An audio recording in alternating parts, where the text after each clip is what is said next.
काञ्चीरत्न विभूषां कामपि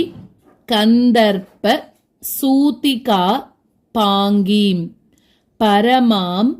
कलामुपासे परशिव वामाङ्ग पीठिका सीनां काञ्चीरत्नविभूषां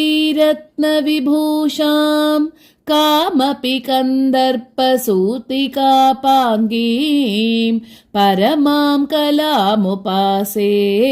परशिव वामाङ्ग पीठिका सीनां काञ्चीरत्नविभूषां कामपि कन्दर्पसूतिका पाङ्गीं परमां कलामुपासे परशिव वामाङ्ग पीठिका सीनां कम्पातीर चराणां करुणा कोरकित दृष्टिपातानां केळीवनं मनो मे केषां चिद्भवतु चिद्विलासानां कम्पातीरचराणां करुणाकोरकितदृष्टिपातानां केळीवनं मनो मे केषां चिद्भवतु चिद्विलासानां कम्पातीरचराणां करुणाकोरकितदृष्टिपातानां केळीवनं मनो मे केषां चिद्भवतु चिद्विलासानाम् आम्रतरु मूल वसतेः आदिमपुरुषस्य नयन पीयूषम् आरब्ध यौवनोत्सवम् आम्नाय रहस्य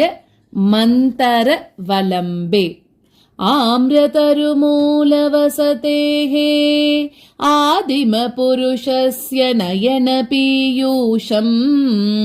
आरब्ध यौवनोत्सवम् आम्नाय रहस्य मन्तरवलम्बे आम्रतरुमूलवसतेः आदिमपुरुषस्य नयनपीयूषम् आरब्ध यौवनोत्सवम् आम्नाय रहस्य मन्तरवलम्बे अधिकाञ्चि परम योगिभिः आदिम पर पीठ सीम्नि दृश्येन अनुबद्धं मम मानसम् अरुणिम सर्वस्व सम्प्रदायेन अधिकाञ्चि परमयोगिभिः आदिमपरपीठसीम्नि दृश्येन अनुबद्धं मम मानसम् अरुणिम सर्वस्व सम्प्रदायेन अधिकाञ्चि परमयोगिभिः आदिमपरपीठसीम्नि दृश्येन अनुबद्धं मम मानसम् अरुणिम सर्वस्व सम्प्रदायेन अंकित शङ्कर देहाम् अंकुरितोरोज कङ्कणाश्लेषैः अधिकाञ्चि नित्यतरुणीम् अद्राक्षं काञ्चिदद्भुतां बालाम् अंकितशङ्करदेहाम् अंकुरितोरोज कङ्कणाश्लेषैः अधिकाञ्चि नित्यतरुणीम् अद्राक्षं काञ्चिदद्भुतां बालाम् अंकितशङ्करदेहाम् अंकुरितोरोज कङ्कणाश्लेषैः